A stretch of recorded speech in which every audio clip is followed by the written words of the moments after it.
നമസ്കാരം കൂട്ടുകാരെ, പവൻ ഫ്രീമിൻ ടൈലിംഗ് എക്സ്പെർട്ടൈസിന്റെ മറ്റൊരു വീഡിയോയിലേക്ക് എല്ലാവർക്കും സ്വാഗതം. ഇന്നത്തെ ഈ വീഡിയോയിൽ നമ്മളിവിടെ ഡിസ്കസ് ചെയ്യാൻ പോകുന്ന ടോപ്പിക് വളരെ ഇമ്പോർട്ടന്റ് ആയിട്ടുള്ള ടോപ്പിക്കാണ്.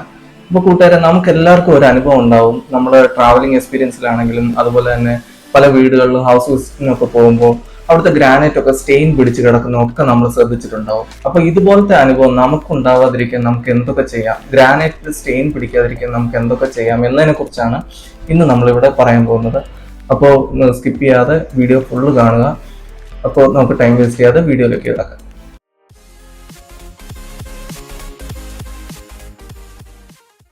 അപ്പോൾ കൂട്ടുകാരെ, നമുക്ക് മാർക്കറ്റിൽ സീലർ എന്ന് പറയുന്ന ഒരു മെറ്റീരിയൽ ഉണ്ടെന്ന് പലർക്കും അറിയത്തില്ല. ഈ സീലർ എന്താന്ന് പറഞ്ഞു കഴിഞ്ഞാൽ നമ്മുടെ ഗ്രാനൈറ്റിന്റെ ടോപ്പ് കോട്ടിങ്ങിൽ അടിക്കാനുള്ള ഒരു ലിക്വിഡാണ്. ഈ ലിക്വിഡ് നമ്മൾ ഗ്രാനൈറ്റിൽ അടിച്ചു കൊടുക്കാമെങ്കിൽ നമ്മുടെ ഗ്രാനൈറ്റും അതുപോലെ തന്നെ സ്റ്റെയിൻ പിടിക്കാൻ ചാൻസ് ഉള്ള എന്തെങ്കിലും സബ്സ്റ്റൻസുമായിട്ടുള്ള കോണ്ടാക്ട് ബാരിയർ ആയിട്ട് അത് പ്രവർത്തിക്കും. അങ്ങനെ പ്രവർത്തിക്കുന്നത് മൂലം സ്റ്റെയിൻ പിടിക്കുന്നത് ഒരു പരിധി വരെ നമുക്ക് ഒഴിവാക്കാം.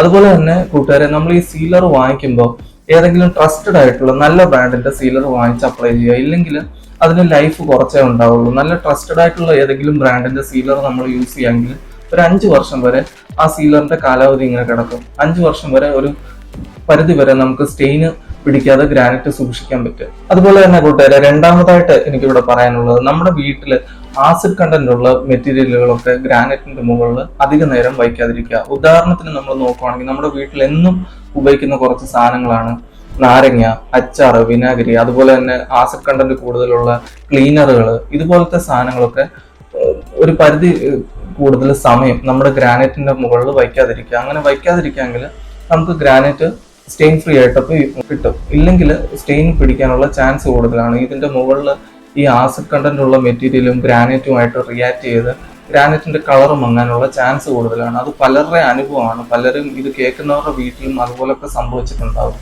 അതുപോലെ തന്നെ കൂട്ടുകാരെ, മൂന്നാമതായിട്ട് നമ്മൾ ഗ്രാനൈറ്റിൽ സ്റ്റെയിൻ പിടിക്കാതിരിക്കാൻ സൂക്ഷിക്കേണ്ട ഒരു കാര്യം, പ്രത്യേകിച്ചും കിച്ചൺ ഏരിയയിലൊക്കെ നമ്മൾ നോക്കേണ്ട ഒരു കാര്യമാണ്. പലരും ഈ അടുപ്പത്ത് ഈ പാത്രങ്ങളൊക്കെ വെച്ച് ചൂടാക്കി തിളപ്പിച്ചു അങ്ങനെയൊക്കെ എടുത്തിട്ട് ആ പാത്രം അതുപോലെ തന്നെ ഗ്രാനൈറ്റിന്റെ പുറത്ത് കൊണ്ടുവെക്കും. അങ്ങനെ കൊണ്ടുവയ്ക്കരുത്.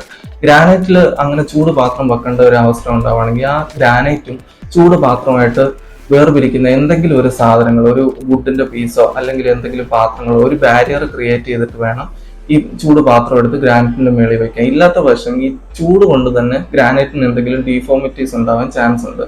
അതുപോലെ തന്നെ കരിയുടെ കറയൊക്കെ ഇറങ്ങാനും ഉള്ള ചാൻസ് ഉണ്ട്.